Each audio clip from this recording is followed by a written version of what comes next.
আসসালামু আলাইকুম, সবাই কেমন আছেন? আশা করি সবাই ভালো আছেন। আলহামদুলিল্লাহ, আমি অনেক ভালো আছি। আজকে আবার নতুন একটি গল্প নিয়ে আসলাম। গল্পটা একটু অন্য রকমের।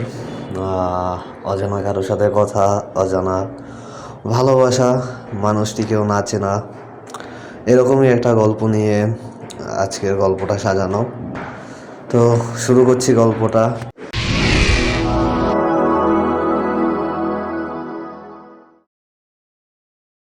গল্পটা আমি আমার নিজের মতো করে বলছি। গল্পটার নাম ভুল নাম্বারের মানুষ। রাত তখন প্রায় 12টা। ঘরের আলো নিভানো, জানালার পাশে মোবাইলটা হাতে নিয়ে চুপচাপ ছিলাম আমি।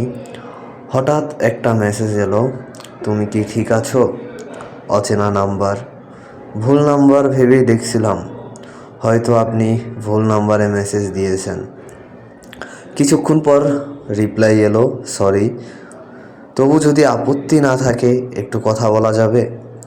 কেন জানি না, না বলতে পারিনি। লিখে ফেলেছিলাম, জি, বলা যাবে। সেই রাত থেকে আমার রাতগুলো আর একা থাকলো না। তুমি তোমার দিনের কথা বলতে, আমি চুপচাপ শুনতাম। তুমি একদিন লিখেছিলে, আমি কথা বলতে ভালোবাসি কিন্তু শোনার মানুষ খুব কম। আমি লিখেছিলাম, আমি শুনছি। এই দুটি শব্দই হয়তো আমাদের কাছাকাছি এনে দিয়েছিল। প্রতিদিন রাত হলেই তোমার মেসেজ আসতো, কখনো হাসির, কখনো কান্নার। তুমি লিখতে, আজ খুব একা লাগছে, আর আমি লিখতাম, আমি তো আছি। এই আমি আছিটাই ধীরে ধীরে তোমার ভরসা হয়ে গেল, আর আমার জন্য হয়ে উঠল তুমি। দিন শেষ হওয়া অপেক্ষা। আমি বুঝে গিয়েছিলাম আমি আর শুধু একজন অচেনা নাম্বার নয়, আমি কারো রাত জেগে থাকার কারণ। একদিন তুমি লিখলে, তোমার সাথে কথা না বললে আমার ঘুম আসে না। সেই মেসেজটা পড়ে অনেকক্ষণ স্ক্রিনের দিকে তাকিয়েছিলাম আমি। লিখে ফেলতে পারতাম, আমি তোমাকে ভালোবাসি, কিন্তু সাহস হলো না। ভয় পেতাম ভুল নাম্বারের ভালোবাসা বললেই হয়তো তুমি হারিয়ে যাবে। কিছুদিন পর তোমার রিপ্লাই দিতে দেরি হতে লাগলো। আগের মতো মন খুলে কথা বলতে না তুমি।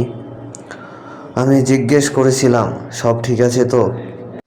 তুমি লিখেছিলে, হ্যাঁ সব ঠিক আছে, কিন্তু আমি একটু ব্যস্ত। আমি বুঝিনি এই একটু ব্যস্ত এর মানে ধীরে ধীরে আমাকে ছাড়িয়ে যাওয়া। একদিন পুরো রাত কেটে গেল, কোনো মেসেজ এলো না।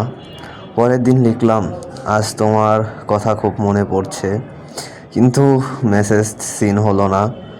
আর একদিন লিখলাম, ভালো আছো তো? কোনো উত্তর নেই।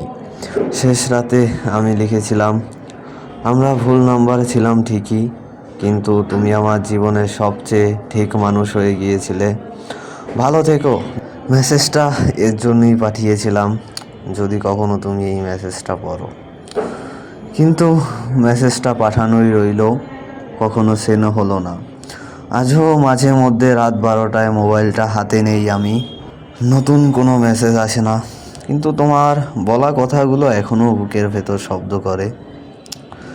এখনও মনে পড়ে তোমাকে, আর এই ভাবি তুমি মেসেজ দিলে, কিন্তু আমার ভাবনাটাই ভুল। তুমি আর কখনো মনেও করনি আমাকে।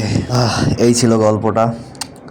আসলেই কিছু মানুষ আসে জীবনে নাম ছাড়াই, ঠিকানা ছাড়াই, কিন্তু চলে যায় পুরো মনটা নিয়ে।